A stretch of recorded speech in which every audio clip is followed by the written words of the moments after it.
bio mother was always involved and dated the authority that was around me, whether that was a principal, a campus security guard, a doctor of mine, someone on a child protective services case, and that includes a chief of police that was coming into my room at night when I was 13, 14. Um, so How it young was were you when this started? CPS reports say that I was 3 months old. Um, I remember as far back as to when I was 4, the first time that I was in shock from something that happened to me, the first time that um, it was just too much for me to handle. Um, and at that time, I didn't know it was so many. It was so much that was already in the family, and I was always told, what happens in the family stays in the family. We were always taken away from certain people if we talked too much. So there was so many things going on within the home from um, her and other people in the family doing so many illegal things, um, besides doing things to their own children. So uh, it was something that I always felt there's something wrong, but I was always told it was normal what was going on. Um, but yeah, I was about 4 years old the first time I was assaulted. I was uh, with my babysitter, and this woman as well had many connections to what I call my surrogate. I don't call her anything close to a mom. I have a real mom that I'm adopted by now, but I don't call her anything close to a mother. But um, she was involved in many ways. I was with a babysitter that kept trying to take me into a room, that kept trying to get me to lay down with her boyfriend. Um, and that's the one day that I remember fighting. I remember screaming so loud. I thought I was 6 years old, but looking back into legal documents, I was 4. Um, and I remember after being hurt, I was locked in a room, and I was, because I was fighting, um, and then I was put outside to sit in a driveway for hours because I was told it's my fault. Um, After that, it was taken to court.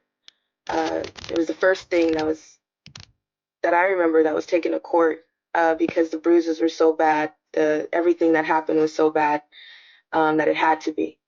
And the court case, I remember sitting in the courthouse, and I remember her losing the case, uh, and it being my fault that something happened to me. So,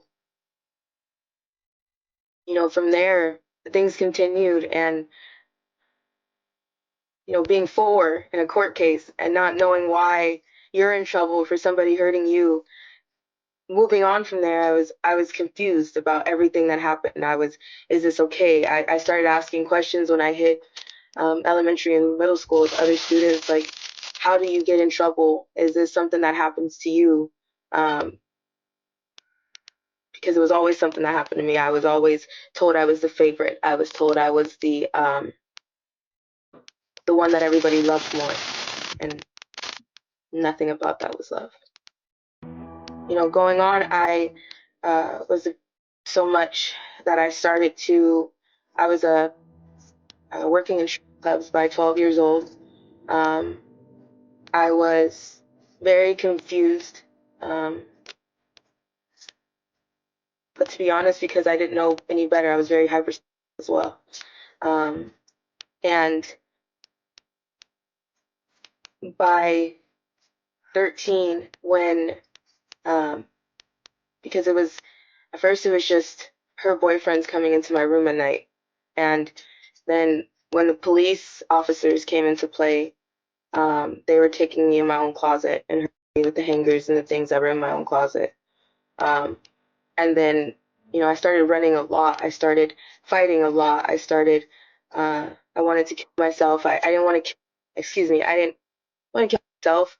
I wanted the pain to stop. So I just I tried everything because it was always my fault. It was always something that I did. It was always um, they loved me more, and this was something that I deserved. And after I started running so much with her dating uh, police officers, married police officers, um, they started calling, he started calling his friends to pick me up. He started calling his friends to meet me somewhere. They would pick me up as an officer on duty, and they would take me somewhere behind rocks. They would take me um, to empty car dealerships and park their cars the wrong way. Um, no one questions them. No one, you know, anywhere, everybody can say, no one questions the police. Um, if you see them sitting the wrong way, if you see them doing something and you see them with somebody, you automatically assume that they did something wrong and that the police are going to fix it and that they're there to serve and protect.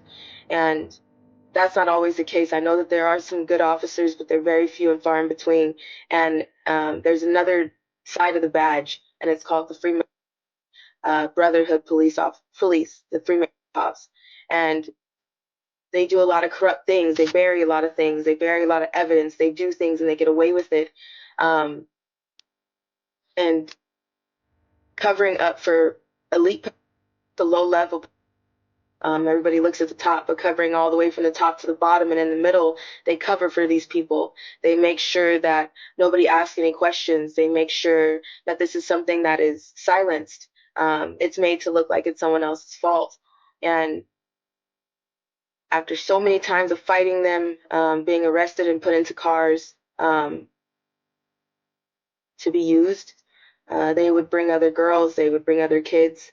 Um, and I never met anybody else when it came to them. It was just they were bringing other kids. After so many times, 13, I went into the hospital for a month for trying to kill myself.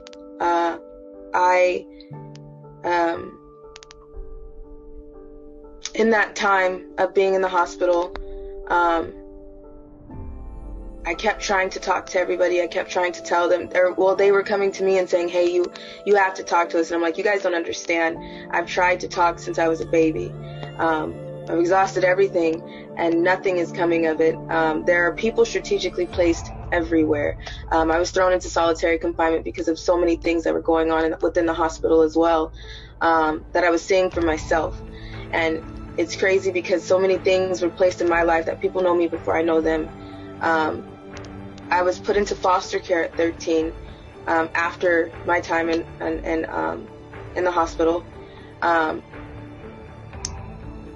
I thought that everything would calm down from there. I thought everything would be okay.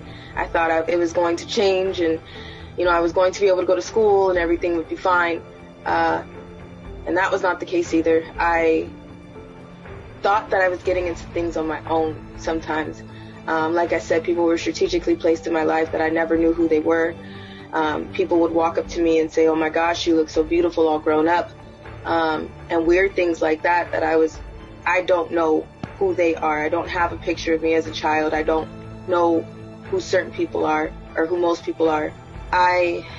Being put into foster care, my foster parents were paid off by, I started talking to some people thinking that I was talking online or doing things myself. And met up with some people who turned out to be pimps. But they already knew me. I thought I was in a relationship with someone. I thought they loved me, they cared about me. And my foster parents were paid off by them. I'm sorry, my mind is just like, I was in foster homes to group homes that I lost count. I went to 19 high schools in 1 year. I never stayed anywhere long enough to have a home, longer than 2 weeks to a month. At one point, my foster parents didn't speak any English. I was put into homes with teenage male siblings, foster siblings.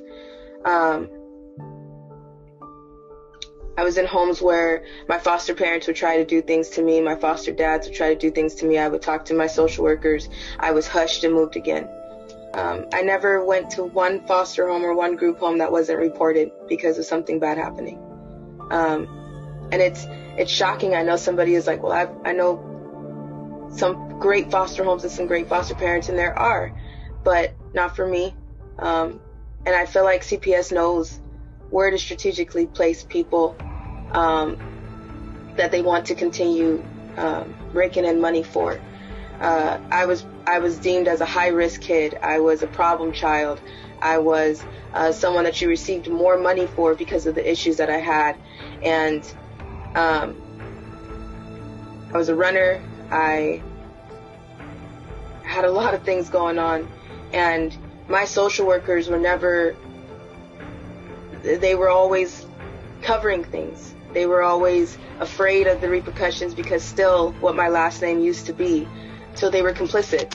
My schools were complicit. My parents that were taking me places during the day. I was in schools where I was strategically marked present, even if I wasn't in school. I was able to go back and forth to school sometimes. So some days I was sitting there, but my teachers were bullying me as well. My teachers knew about what was going on. My teachers tried to participate in the things that were going on. They felt like if somebody else was hurting me, it wasn't a big deal if they take part in it. One of the major high schools when I was 15, Carter High School in Fontana, California, was marking me present. I started trying to speak to guidance counselors, to my teachers, trying to tell someone, hey, can you guys help me? And I remember a guidance counselor that tried to speak to the SRO, the school resource officer on campus. And the school resource officer's response was, I know this person. I know the pet that I was with. He kept saying, I talk to him all the time. I'll just fix it. I'll just talk to him. After my guidance counselor turned in pictures, tried to call my social worker, was talking to my mom that adopted me now. She was suspended and then eventually was fired without any reason, and someone else took her place. There are underground tunnels that are under the schools, elementary, junior, and high schools all over the place. They exist everywhere. There are underground tunnels that are under the schools, elementary, junior, and high schools all over the place. They exist everywhere. They lead to amusement parks. They lead to hospitals, cemeteries, schools, celebrity homes, psychic shops. They lead everywhere. Yes, there's every means of transportation. There's every walk of life. There's cities. There's different air supply. There's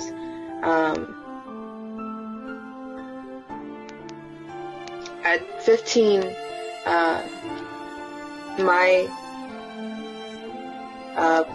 put me on an order to go to the Getty, Los Angeles, California Museum.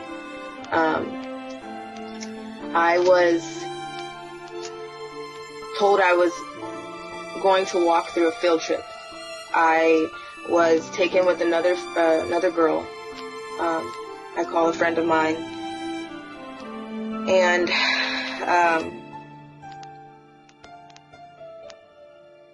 we were put in dresses and sandals. We were taken in a sports car. We're not taken in a sports car. We pulled up to the museum in a sports car. We were told that we were trying to give a different appearance. So we were walking through. I remember walking through kids. I remember walking in and seeing school buses. I remember walking in and seeing children and chaperones through the museum. And I remember people staring at us as if it was as if we were somebody special. We walked through the museum. There are employees that know exactly what's going on in the museum. They block the doors. They know where the entrances and exits are. They take their orders from someone else when someone is trying to get underground through the Getty Los Angeles Museum. I was walked through. I remember taking stairs, going through a garden, taking an elevator, but I was walking. There are many situations in traffic where you can be alert. Some of my parents did not let me see where I was going. Sometimes I was I was carried into a job, dressed, and then placed in a room and waiting for my order because I couldn't move myself. So at this time, I was able to walk. I was able to see what was going on. And I remember walking through. I remember talking to certain people after we got so far. I remember my ears popping. I remember feeling like I'm choking because the air was so weird. We got to a certain point and there was, it looked like a basement. It looked like where they keep things that were not public display in the museum. And after getting so far, we were in tunnels. We were put on cars, drove to a certain point, far. I seen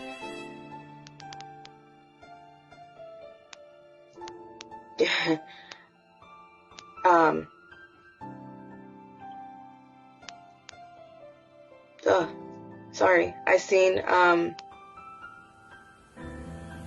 cars, boats,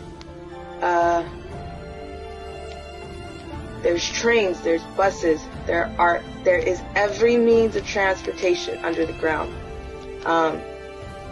There's a city under the ground. There's a different air supply that kicks in after you get so low.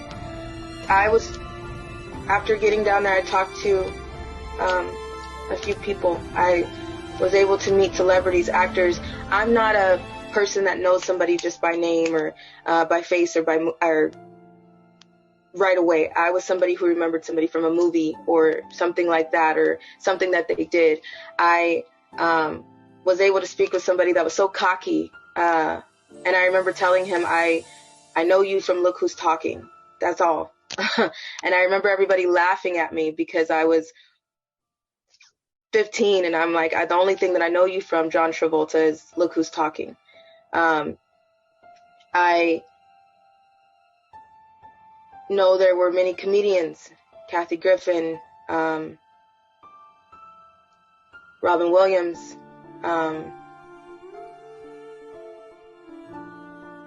I was on an order for Joe Biden.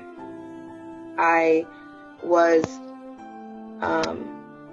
taken to somewhere where there were an party. There was a contest going on.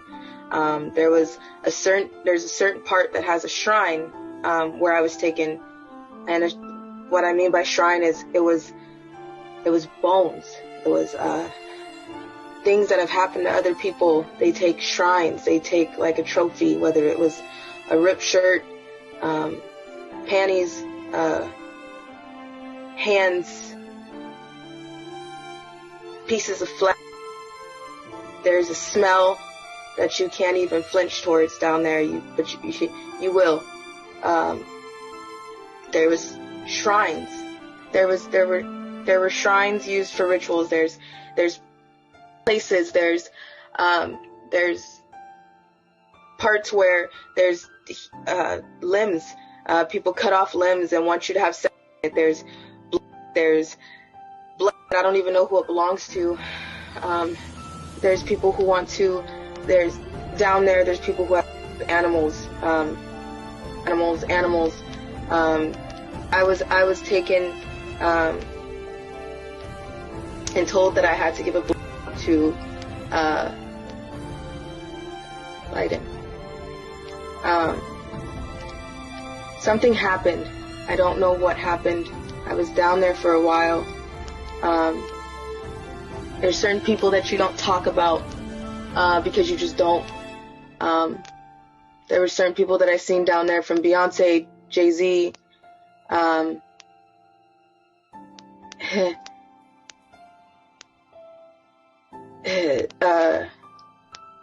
You don't tell on P. Diddy, but P. Diddy, you're nothing to them. You don't count. You're just a toy.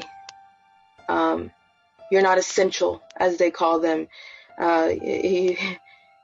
You're expendable. And as a child in that situation, I wasn't the type of person that was fighting all the time, because I started to learn who I was. I started to learn my parents. I started to learn what I was in. I started to learn that you don't fight. You watch what you say, you watch what you do. And at some point, I stopped fighting people. And I started to accept the fact of what I was told, that I was special enough to be with this person. I was special enough to be in the eyes of a celebrity or somebody who was on the radio or on TV. And I accepted that.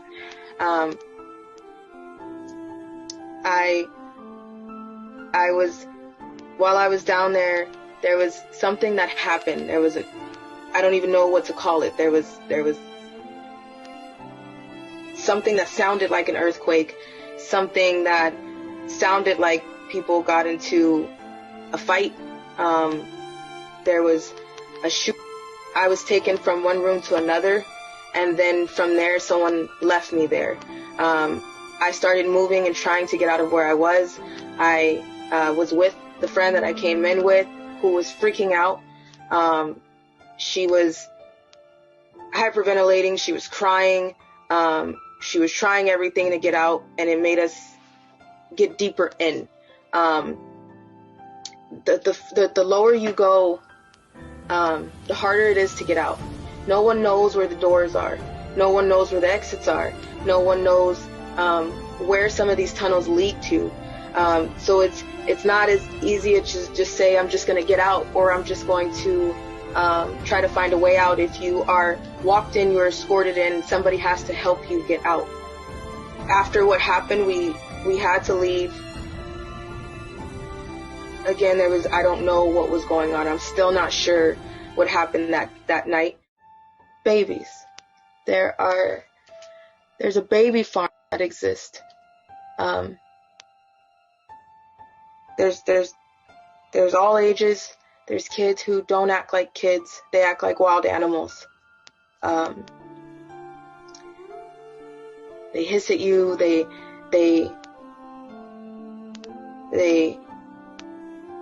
act like wild animals. I know some of them have been there since probably birth or before. There's children of all ages. There's people who have been there since they were babies, but they're adults now. Your hospitals are complicit in giving babies to baby. And when I say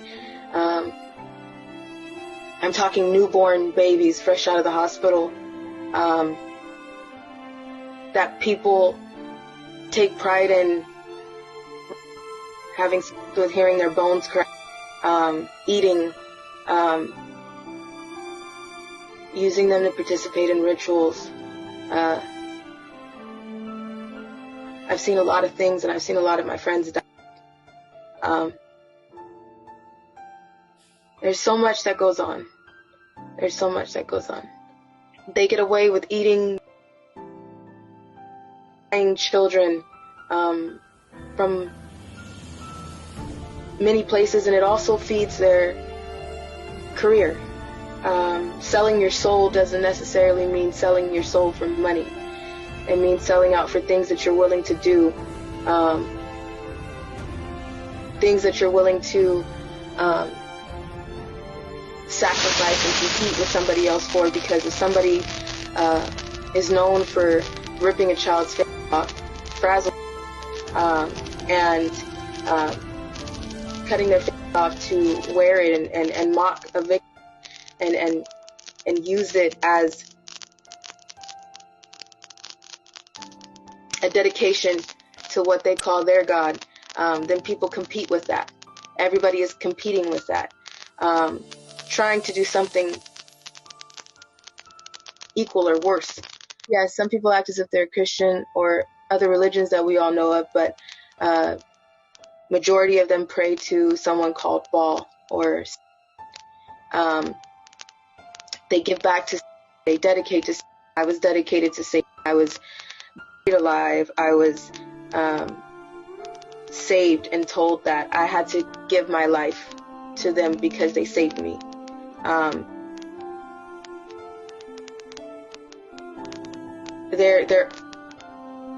It's in everybody's face. It's something that happens every day.